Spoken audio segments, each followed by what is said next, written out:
Que ces ateliers sont conçus d'une manière assez originale qui nous demande un certain déplacement de nos habitudes, puisque nous avons à la fois de la permanence et du changement.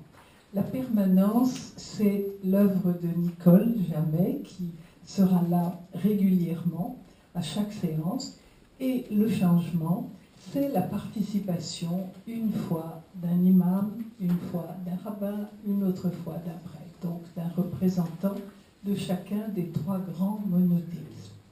Alors pourquoi avons-nous ouvert cette proposition? Eh bien parce qu'il nous a paru important, au lendemain des attentats du Bataclan, de ne pas regarder devant nous avec un avenir aussi sombre que nous pouvons le craindre, mais de nous dire que la paix, c'est un projet que nous pouvons tous porter ensemble. La paix, ça se construit, ça ne va pas de soi. Et nous avons besoin, pour pouvoir regarder devant, d'avoir un petit peu confiance dans nos capacités personnelles et collectives à porter un projet de paix. Et c'est pourquoi il nous a paru important de monter ces ateliers qui, pour leur première année, se sont donnés comme objectif de travailler sur la violence individuelle, la violence que nous portons tous, chacun et chacune. Et peut-être que l'année prochaine, nous travaillerons sur les violences collectives, les violences de la société tout entière, peut-être. En tout cas, la priorité, c'était d'accepter de regarder en nous-mêmes comment nous sommes parfois des facteurs de trouble au lieu d'être des artisans de paix. Voilà. Et il nous a paru important d'associer les religions à ce travail, parce que les religions acquièrent malheureusement une réputation négative, une réputation de fauteurs, alors qu'elles sont dans leur richesse propre, elles sont des facteurs de paix. Mais il est nécessaire de bien les connaître, de bien aller au fond de nos traditions religieuses pour pouvoir effectivement en tirer tous ces potentiels de paix qu'elles recèlent. Donc voilà, deuxième objectif, ne pas nous laisser atteindre par les critiques que nous entendons sur les religions et montrer en quoi elles peuvent être facteurs de paix. C'est pour ça pourquoi il nous a paru important d'alterner une parole chrétienne, une parole musulmane et une parole juive. Voilà. Alors à chaque fois, nous aurons des éclairages différents. La participation de chacun est libre à chaque entretien, à chaque atelier, mais c'est un parcours, donc si vous avez le loisir de le suivre du début jusqu'à la fin, c'est un gain, tant mieux. Voilà, donc je vous remercie de votre présence et je vais laisser la parole à Agnès qui va nous faire avancer d'un pas. Je vais tâcher. Je ne serai pas longue parce que ce n'est pas moi que vous êtes venus entendre. Bienvenue à chacun et à chacune et surtout merci d'être venu, merci de votre présence, merci de votre fidélité parce que je reconnais des têtes amies et des têtes que j'ai déjà rencontrées la fois dernière. Je vous invite, c'est un point que nous sommes en train d'affiner, à vous connecter à notre profil Facebook Cultiver la paix. C'est une manière aussi de constituer une petite communauté. Je vous invite aussi à y déposer des commentaires élogieux pour inciter, pour faire vivre cette communauté et pour inciter à sa fidélité. Et surtout, vous pourrez être tenu informé de nos événements en temps réel. Voilà, profil Cultiver la paix.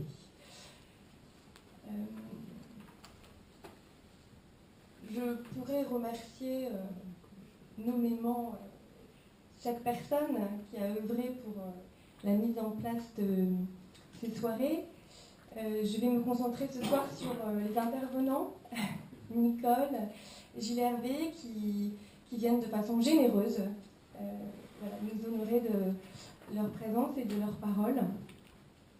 Mais il y a aussi Bernard qui s'est occupé de la communication visuelle, Jamel qui prend l'image et le son, et Michel et parfois Philippe qui s'occupent du pot. Donc voilà, je voulais quand même les remercier. Ce projet est conçu comme un parcours, ce que tu disais Anne, dont chaque étape peut être abordée isolément, mais qui gagne à être prolongée. Pour bien y goûter, vous l'aurez compris, il faut venir au moins 3 fois pour entendre alternativement les 3 représentants des 3 religions monothéistes. Nous avons fait le choix de l'accueil plutôt que du débat pour aiguiser notre sens de l'écoute et pour nous permettre d'intérioriser le propos. Premier pas, j'espère, vers une relation pacifique. Cette proposition n'est donc pas un appel au militantisme, ni même une invitation au syncrétisme New Age, et même pas vraiment une série de conférences classiques, mais un cycle à l'angle anthropologique pour mieux se connaître et convertir sa violence en ouverture, en s'appuyant sur le message de paix des religions, parce que c'est quand même lui qui constitue notre socle. Chaque séance se déroule en 4 temps. Un éclairage psychologique assuré par Nicole, un apport spirituel offert par Gilles Hervé, un partage guidé animé par Anne et un verre de l'amitié. Et c'est à vous de jouer. Voilà. Ce soir en particulier, nous parlerons d'amour de soi, ce qui n'est pas obscène, mais bien central dans notre relation aux autres. Je vais laisser la parole à Nicole, qui est psychanalyste, maître de conférences honoraire en psychopathologie à l'Université Paris 5 René Descartes. Vous enseignez également au Centre Sèvres et vous avez publié plusieurs ouvrages. La haine nécessaire au PUF, Lettres au couple d'aujourd'hui avec Philippe Jamet chez Bayard, Les violences morales et le tout dernier que je recommande à votre lecture, Entre toi et moi, aux éditions Odile Jacob. Voilà. Et je vous laisse la parole. Merci.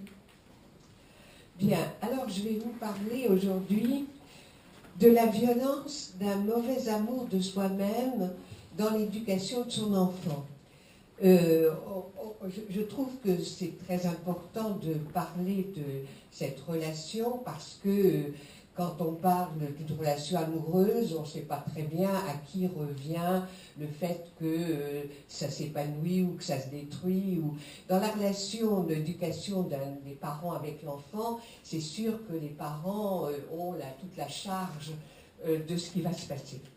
En effet, les parents sont les premiers acteurs de la construction de la personnalité d'un enfant. C'est eux qui créent ou qui ne créent pas des liens de confiance avec l'enfant, lui donnant alors en miroir de se faire confiance à lui-même. Il n'y a pas de secret, hein?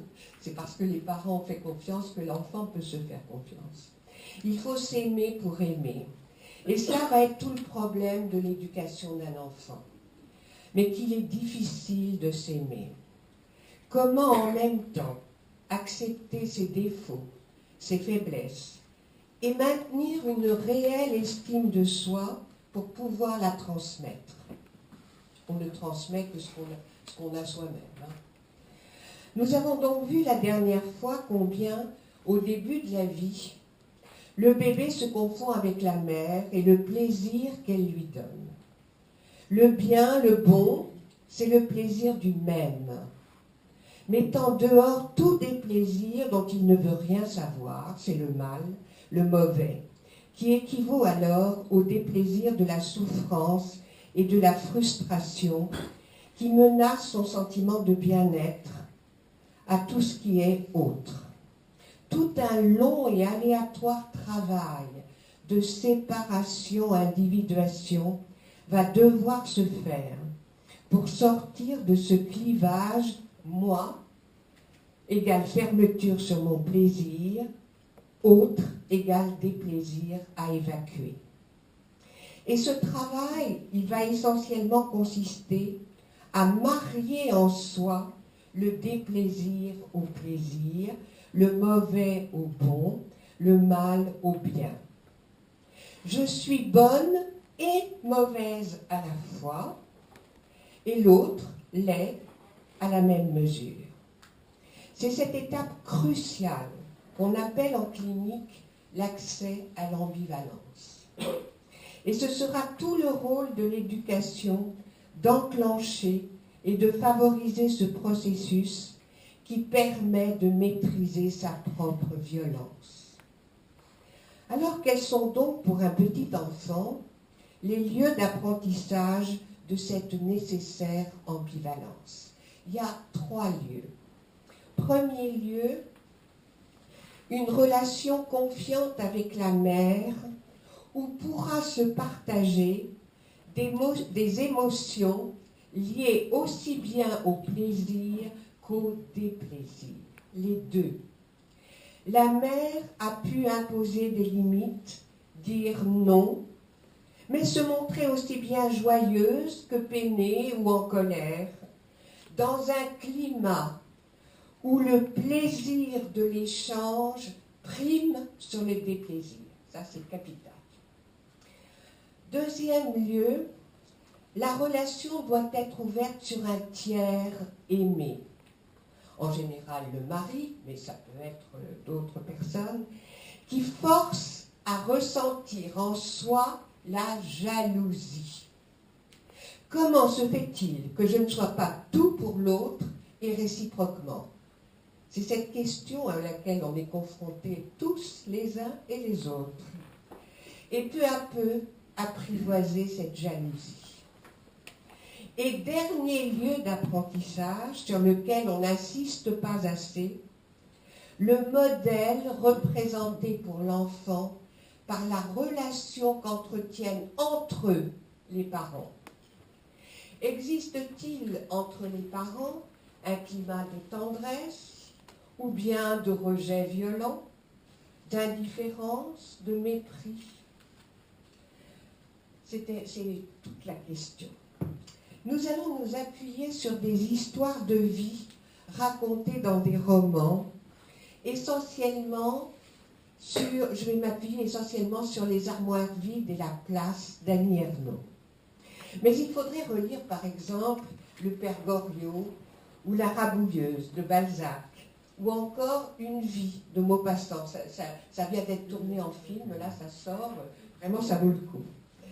Dans tous ces romans, vous voyez à l'œuvre la violence faite aux enfants quand les parents essaient de tout donner sans jamais rien demander en retour. Ce que j'ai rencontré tellement souvent dans mes consultations. Je me souviens de cette mère me disant « Je ne veux pas que mon enfant soit malheureux. » Bien sûr, on ne veut pas que son enfant soit malheureux. Et elle ajoute « Moi, j'avais un père macho qui m'a pourri la vie. Et je ne veux pas que mon enfant ait quelque chose à me reprocher plus tard. » Ça, je l'ai entendu, je ne sais pas combien de fois. Les parents qui ne veulent pas qu'un enfant leur reproche quelque chose. Face à ce qu'elle avait vécu comme un abus d'autorité, elle va mettre un point d'honneur à le laisser libre, de choisir ce qu'il veut, quand il veut, aboutissant à répéter à l'envers le rapport subverti à la loi de son propre père.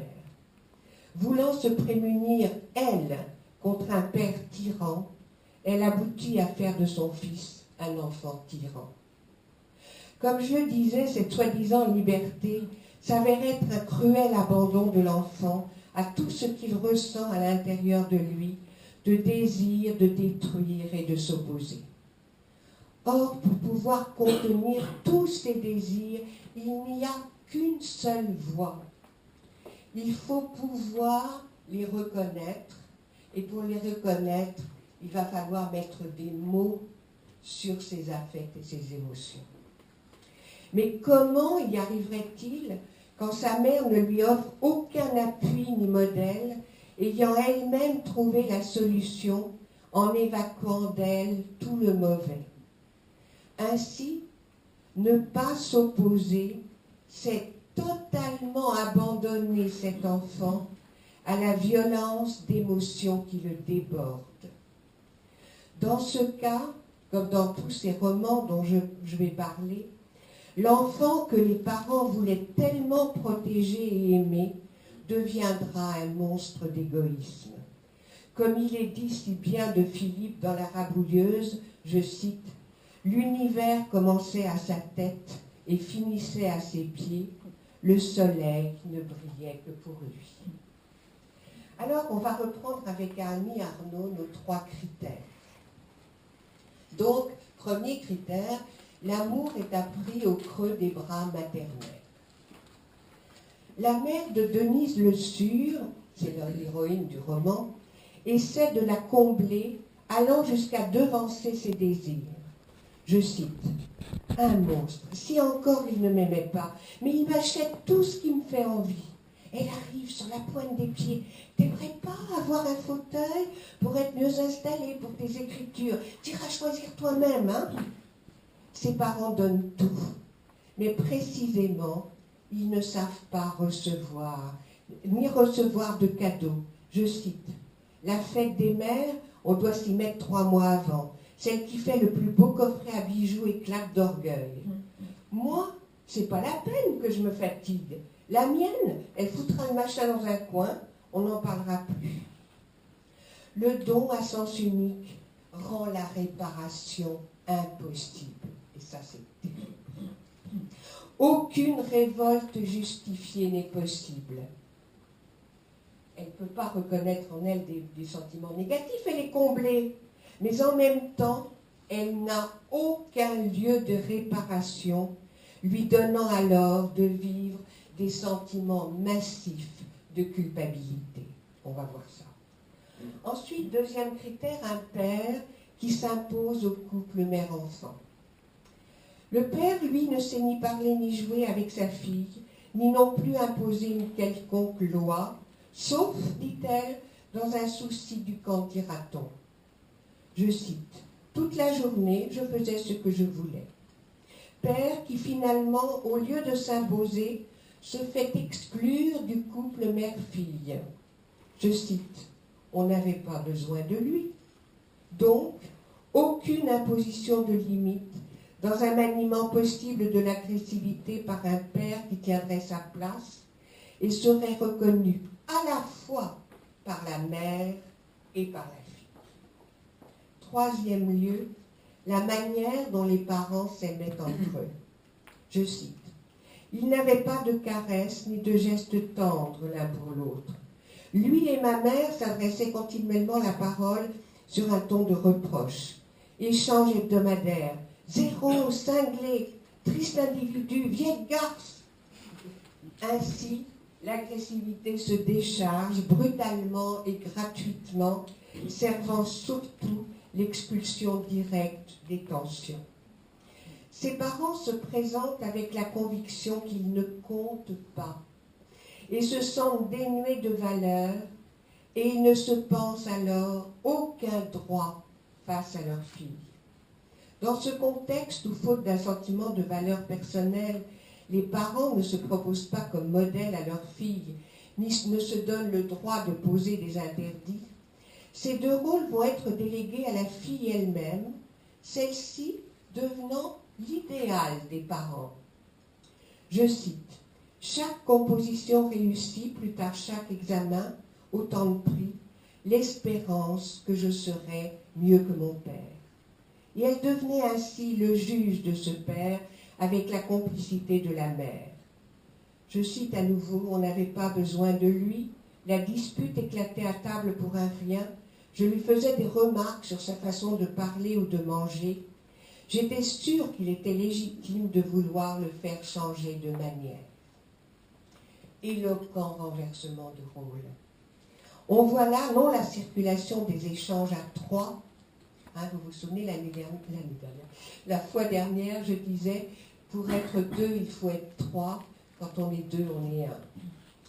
Mais des relations à 2 contre 1, dans un mélange des générations où il est impossible de trouver la place qui devrait être la sienne. Alors, les conséquences.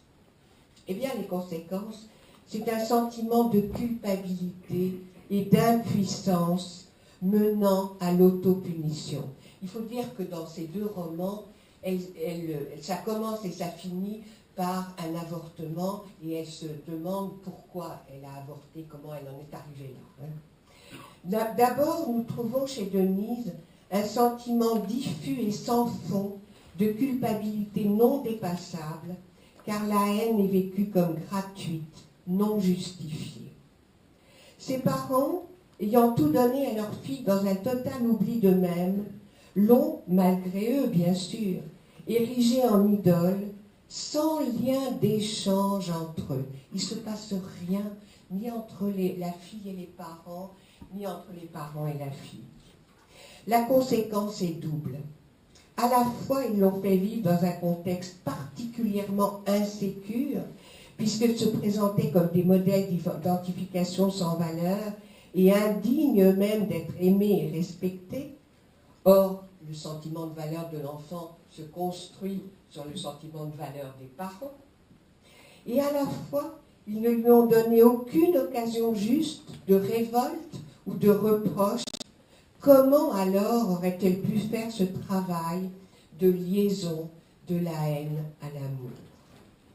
Et cette haine brute, Denise Le Sur la vivra massive envers ses parents. Haine si scandaleuse qu'elle se condamnera elle-même et ne trouvera d'autre issue que de la retourner contre elle dans une impossibilité à s'aimer ou à aimer quiconque. Je la cite. Une salope que je suis. Étrangère à mes parents, je ne voulais plus les regarder. Pas de salut possible. Coupable, coupable. Puis, un peu plus loin, c'est moi que je hais. Je leur suis montée dessus. Ils triment au comptoir et moi, je les méprise. À quoi ça sert? J'ai pas d'amis. Je m'attache à personne. C'est peut-être moi qui ai empêché mes parents de s'acheter une belle épicerie. Pourrissant rue Clopard, je ne peux rien pour eux. Comment ne pas se sentir submergé par un sentiment d'impuissance et de désespoir? Je cite, « Toutes les prières de pénitence n'y feront rien, il faut que je sois puni. » Pas de rémission possible.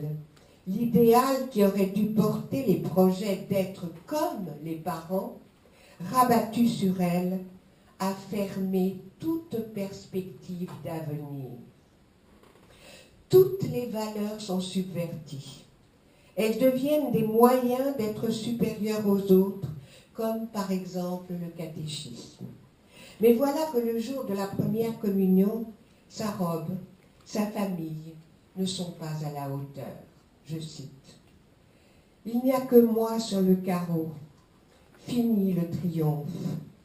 Pourtant, Denise Le Sur, la première du catéchisme, la supériorité, l'espérance. Ma robe fait camelote. J'en pleurerais de rage. Soit on cherche à atteindre l'idéal, être le premier, le mieux, on en parlera la prochaine fois, soit il n'y a plus rien que le sale, le moche, la honte. C'est le règne de tout ou rien, du triomphe sur l'autre ou de l'humiliation. Dans la honte, il n'y a pas d'échange avec l'autre, il n'y a pas d'autre. Dans la honte, c'est moi qui me juge toute seule. Dans la culpabilité, c'est par rapport à quelqu'un, c'est toute la différence. Alors que conclure de tout cela? On ne maîtrise rien dans une relation. Ce que je veux imposer à l'autre va forcément être refusé, parce que chacun veut être acteur de sa vie. Cet essai par des parents de se réparer eux-mêmes en comblant leur enfant aboutit à l'inverse de ce qui était souhaité, car l'enfant sent bien dans cette situation qu'il n'est pas pris en compte pour lui-même, et il va répondre en miroir, avec pour lui aussi toute cette violence qu'il n'aura pas appris à domestiquer. Alors, qu'est-ce qu'éduquer? Ce n'est ni imposer ma façon d'être ou de voir les choses, ni laisser l'enfant décider tout seul. Et pourtant, on peut dire l'inverse. C'est assumant ce qu'on est, savoir imposer des limites, en apprenant en même temps à l'enfant à être acteur de sa vie. Non pas l'un ou l'autre, mais les deux en même temps, dans une tension permanente des contraires. La vie, c'est ça, la tension permanente des contraires. Et cette tension des contraires ne peut être perçue comme souhaitable par l'enfant que si le parent l'incarne lui-même. Alors je dirais qu'éduquer, c'est tenant soi-même sa place avec plaisir, j'insiste, dans une suffisante estime de soi-même, donner tout simplement, je dis tout simplement, c'est la chose la plus compliquée au monde, mais enfin ça ne fait rien, donner tout simplement l'envie d'être comme. C'est là qu'est notre responsabilité à chacun d'entre nous. Nous sommes tous de potentiels modèles pour ceux qui nous entourent. À ce propos, je terminerai sur la brève évocation de ce qu'écrit Albert Camus dans Le Premier Homme, concernant sa rencontre avec son instituteur, M. Germain, qui va lui servir de modèle et totalement changer sa vie. Bon, Albert Camus a eu son père qui est mort en 14 en France, alors qu'il était en Algérie, hein. Donc il n'a pas eu de père, sa mère était tout à fait perdue, etc. Mais il a eu la chance de rencontrer un modèle dans un instituteur. Et quel instituteur? Il faut relire Le Premier Homme. 3 choses. Monsieur Germain aimait enseigner. Vous savez, il n'y a pas de secret. Hein? On est bon quand on aime faire les choses. Il aimait enseigner et il faisait partager son plaisir à ses petits élèves. Il avait aussi le sens de la justice et traitait chacun de la même façon. Et puis alors, dans les corrections, il n'y allait pas de main morte. Hein. Aujourd'hui, il passerait dans les tribunaux, hein, parce que c'était les coups les tapes sur les fesses, etc. Bon. Il s'intéressait à chaque élève et essayait de discerner pour chacun ce qui serait le mieux pour lui. C'est ainsi qu'il ira rencontrer la mère et la grand-mère terrible, la grand-mère d'Albert, pour les persuader de le laisser faire des études. Et comme la grand-mère, tout à coup, lui dit « Mais j'ai pas les moyens de vous payer. » « Ça fait rien, vous savez, je vais lui donner des leçons, vous inquiétez pas, lui dit-il. Et surtout, il faut les voir, les accompagner au certificat d'études. Il va avec eux, il les attend. Il leur a acheté des croissants, il leur donne. Et puis il les attend, il attend les résultats avec eux.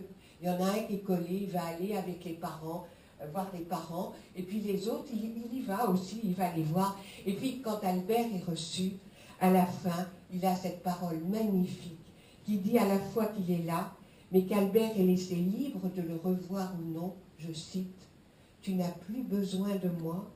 Tu auras des maîtres plus savants, mais tu sais où je suis. Viens me voir si tu as besoin que je t'aide. » Fin de citation. Terminons sur cette idée de parents ou d'enseignants, ou de nous tous, qui sommes des modèles. Nous le sommes en effet, mais nous ne sommes pas tout-puissants. Nous avons nous-mêmes une histoire, parfois douloureuse, avec nos parents.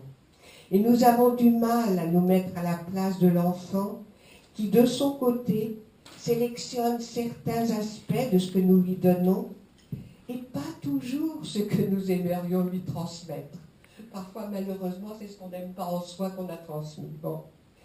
Cependant, si dans cette relation, nous arrivons à tenir ensemble les deux versants d'un plaisir partagé et de limites imposées, nous donnons à nos enfants les meilleures chances d'accepter de nous leur place pour la réinventer à leur façon. Car en matière d'éducation, réussir, n'est-ce pas aider à construire une difficile liberté qui renvoie chacun à soi-même, à sa solitude et à ses désirs propres. Je vous remercie.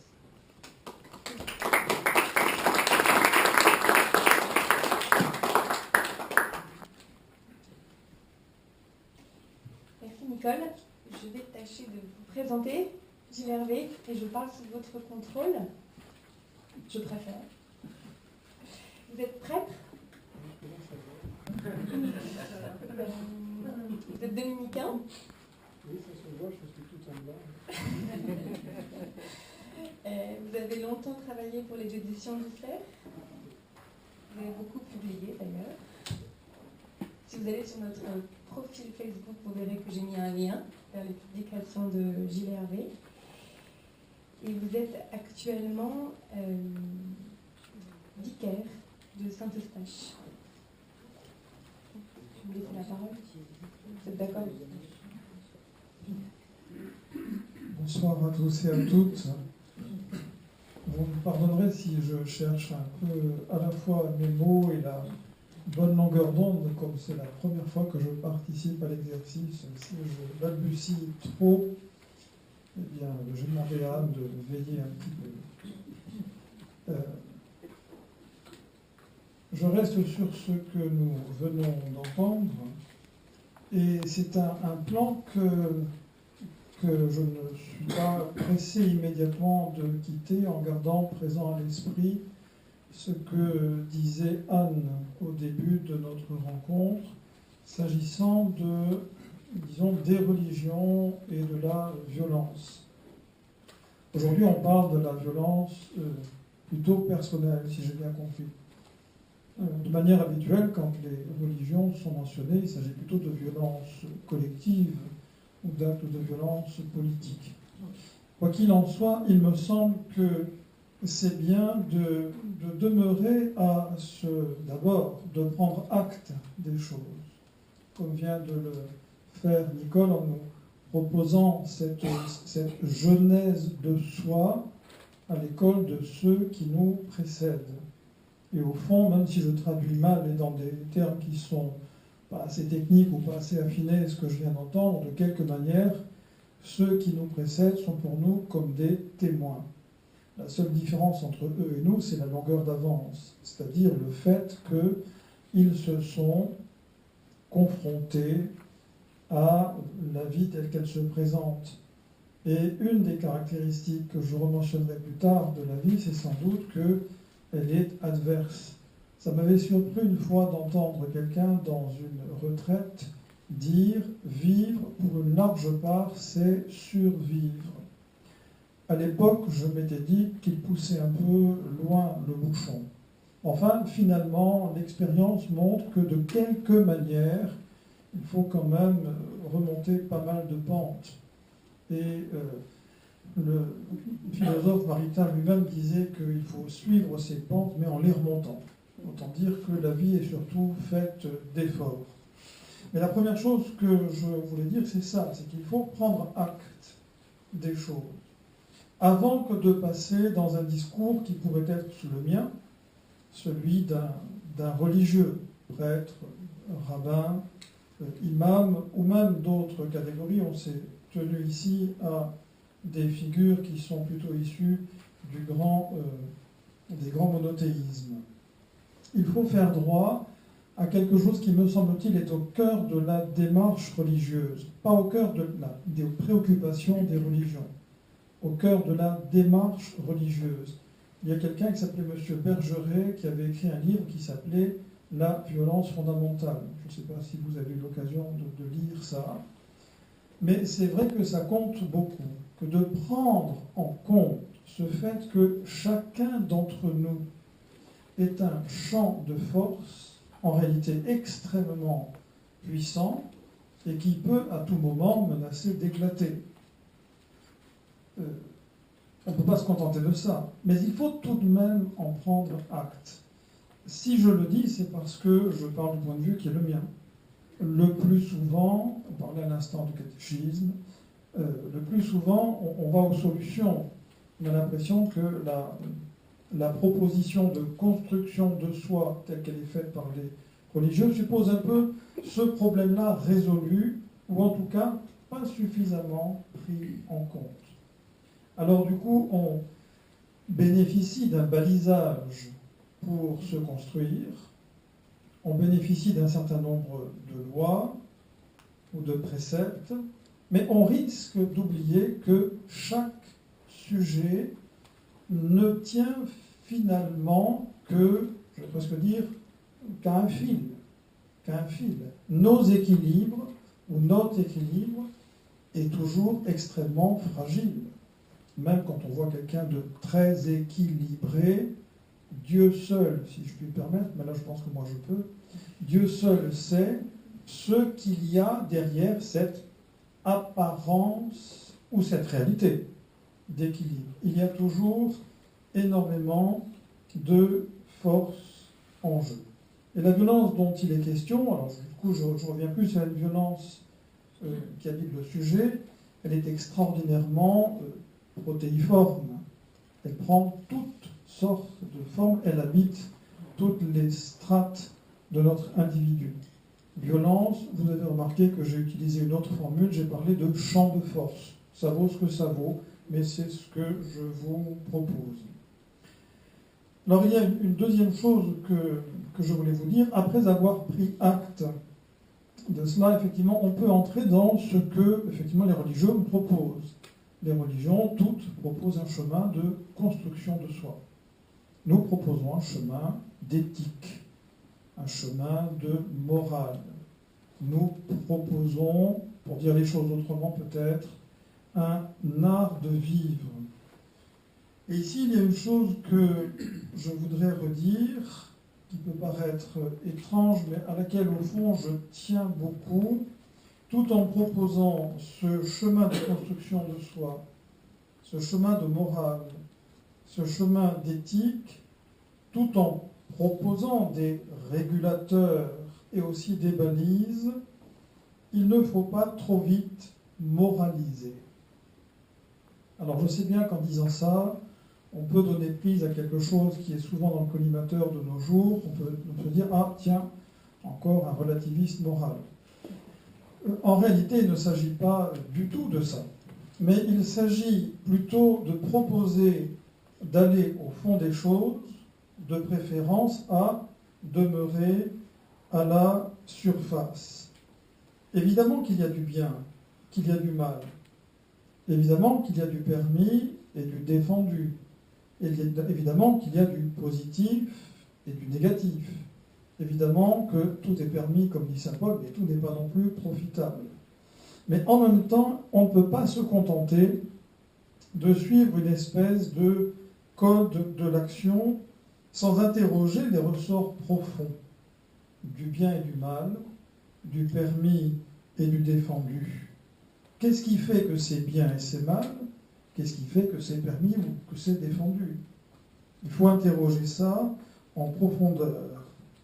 Si, par hasard, on ne le fait pas, alors on ne construit rien. On se contente d'une conformité. Mais une conformité, ce n'est pas une construction.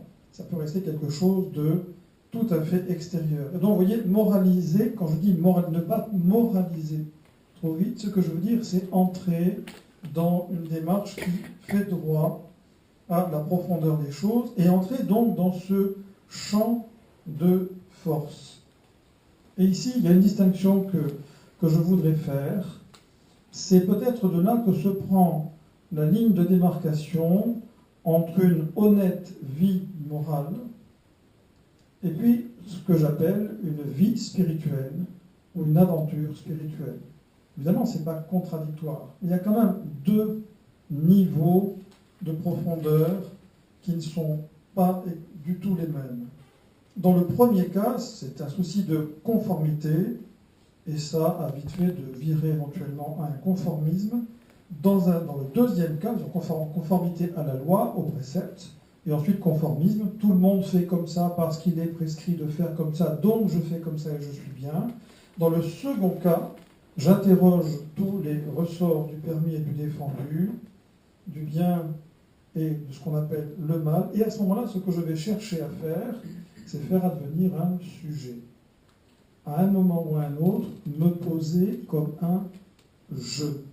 Quelqu'un qui pourrait être, qui fera droit à ce qui lui sera proposé, mais non sans le questionner constamment. Et ce sujet humain-là, bien, il sera toujours aux prises avec ses propres abîmes, sa propre histoire, et puis aussi ceux des autres. C'est-à-dire que ses champs de force à lui vont rencontrer les champs de force des autres. Et effectivement, là, l'antagonisme, il est absolument constant. Et ensuite, je vais aborder quelque chose qui est autre, mais que je nomme dès à présent. L'autre n'a pas immédiatement ce statut spécifique que lui donne l'Évangile pour conjurer les violences et qui est celui de prochain. L'autre n'a pas spontanément le statut spécifique que lui donne l'Évangile et qui est celui de prochain. Évidemment qu'il est autre. Pour être autre, il suffit d'être différent. Mais il est aussi un prochain. Il a partie liée avec moi parce qu'il mène les mêmes combats, parce que nous participons des mêmes violences qui sont aussi des ressources pour se construire, qui sont aussi des dangers. Ça peut nous détruire à l'inverse. Nous avons la même préoccupation de nous construire.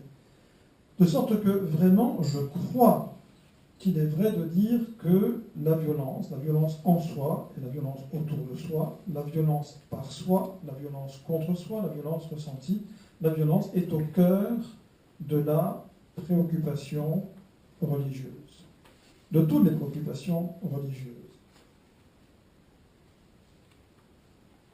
Chacun est appelé à mener un combat. Alors, vous voyez, ça, c'est quelque chose qui est peut-être ténu, je ne sais pas si je m'exprime bien, mais quand on invite les gens à parcourir un chemin de construction personnelle, on les invite à une aventure spirituelle. On ne les invite jamais à un conformisme. Et ça, évidemment, c'est assez dangereux. Les gens qui entrent dans les monastères, mais pas que, dès qu'ils entrent dans le combat spirituel, ils ont à identifier leur zone de combat et à les investir. C'est-à-dire qu'il faut y aller, il faut se les payer. On ne peut pas se contenter de rester à la surface des choses. Il faut dire que le principe régulateur de cette gestion, on n'apprivoise pas la violence, enfin le principe régulateur de cette gestion, de cet investissement de la violence et de nos zones de combat, en tout cas en christianisme, il porte un nom propre. Et ce nom propre, c'est agapé. Agapé, c'est-à-dire, on traduit de différentes manières, mais enfin, en gros, on traduit habituellement par charité ou amour. Charité, ça fait un peu démonétisé, ça fait un peu à votre bon cœur, messieurs, dames. Donc les gens préfèrent amour. C'est ici que je reviens sur une chose que je viens à peine de dire. Il s'agit de l'amour, non pas comme sentiment, non pas d'abord comme sentiment, mais l'amour comme lien, très en deçà de tous les enrichissements affectifs et émotionnels dont il est susceptible par après. Il s'agit de l'amour comme lien, c'est-à-dire de l'amour comme reconnaissance d'un statut spécifique de l'autre.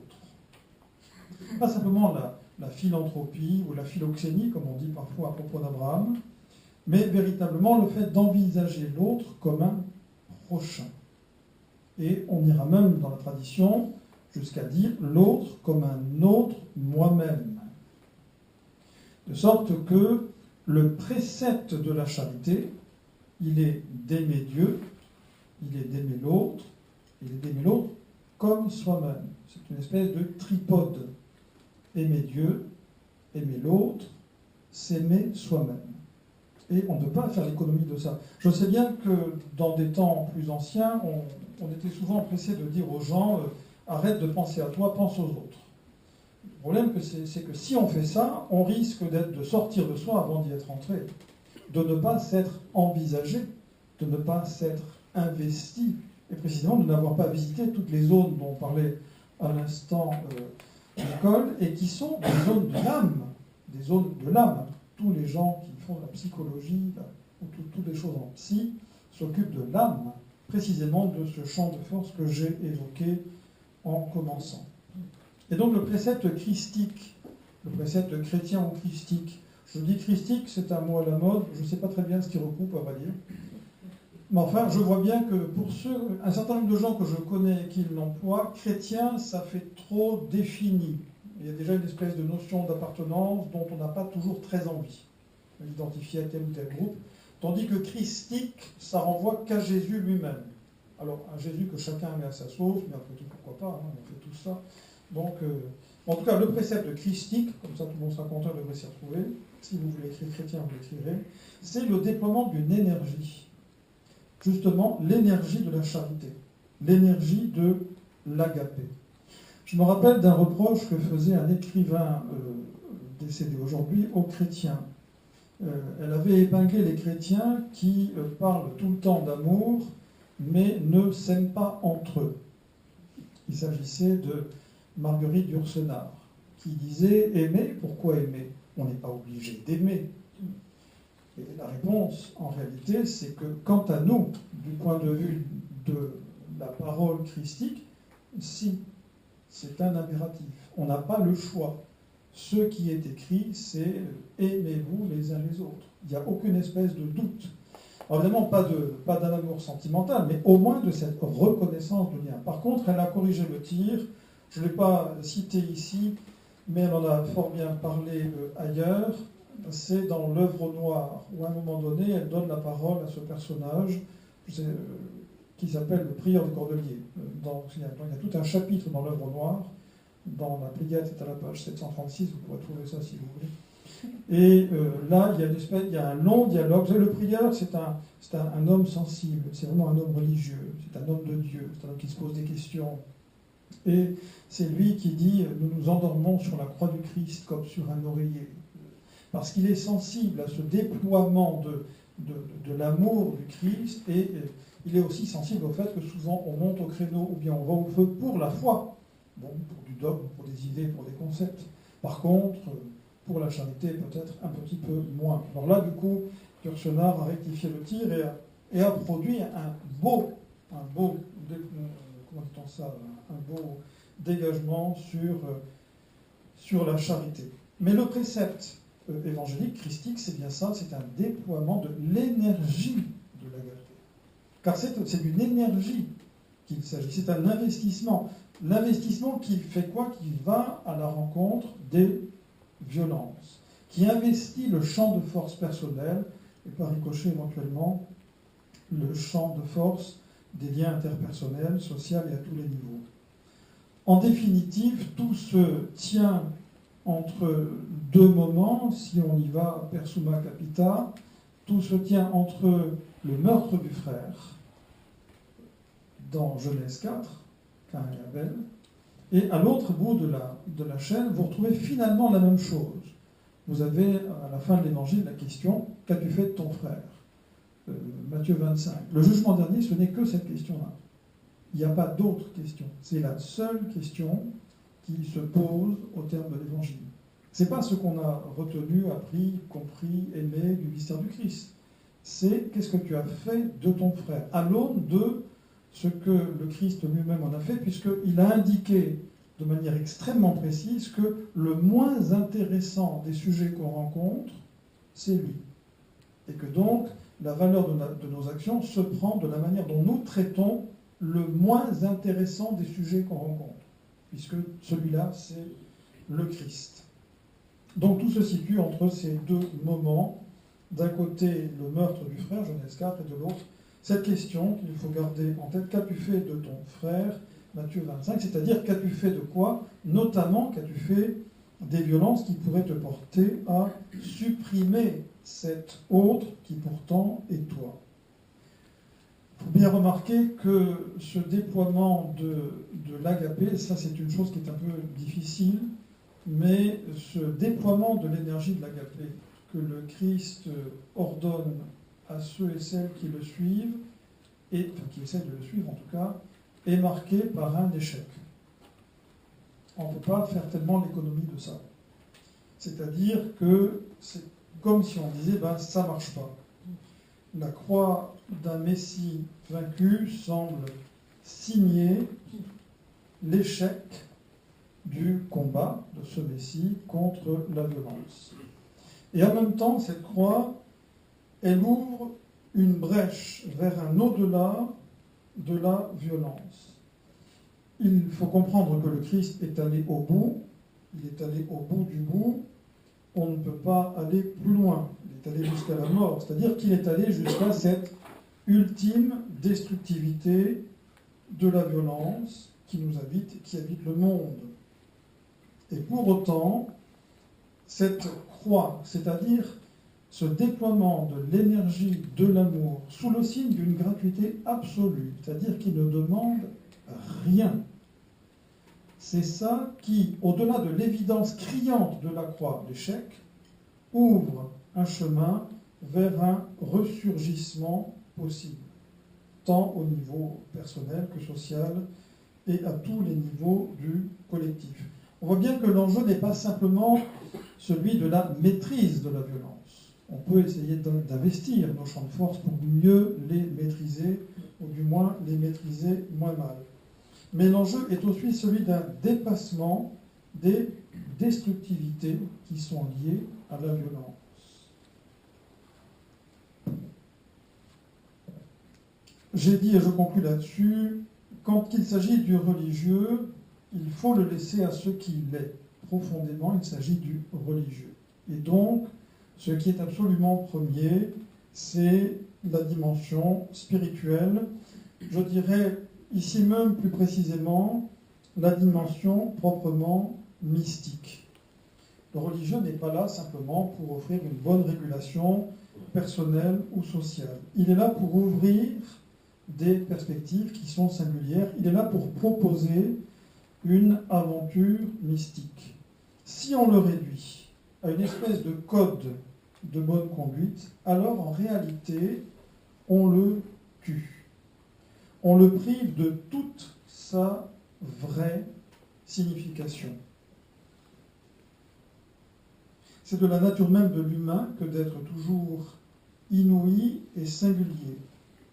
C'est-à-dire qu'il y a une démarche qui, avec ce que l'on est, c'est-à-dire pas une synthèse préconstruite, puisque toute une vie on cherche à la construire et à la maintenir, eh bien, à chaque moment, l'humain s'invente, doit s'inventer, et n'existe jamais que comme un apax, une réalité absolument singulière, un sujet, un jeu devant le tu qu'est l'éternel. Il y a un document qui, de ce point de vue, est très intéressant, aussi bien par ce qu'il propose que par ceux qui, de quelque manière, le refusent. C'est Amoris Laetitia. Évidemment, ce document ne se préoccupe pas du mystique.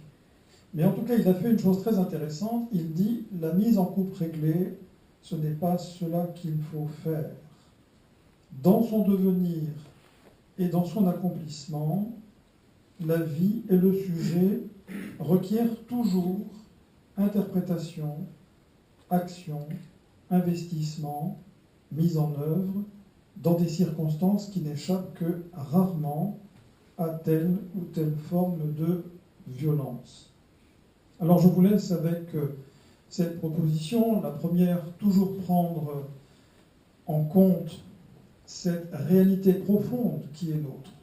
La violence qui peut nous tirer vers des abîmes, aussi bien que nous propulser dans sa phase positive vers l'infini.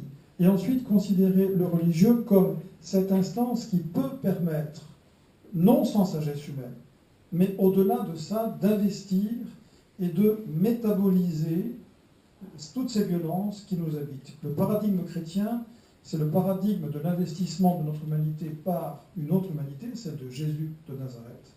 C'est le paradigme d'une vie qui investit notre vie dans la gratuité de l'amour, qui va jusqu'à l'échec, parce que la croix, ce n'est pas une réussite, c'est un échec. Et la résurrection, ce n'est pas un happy end.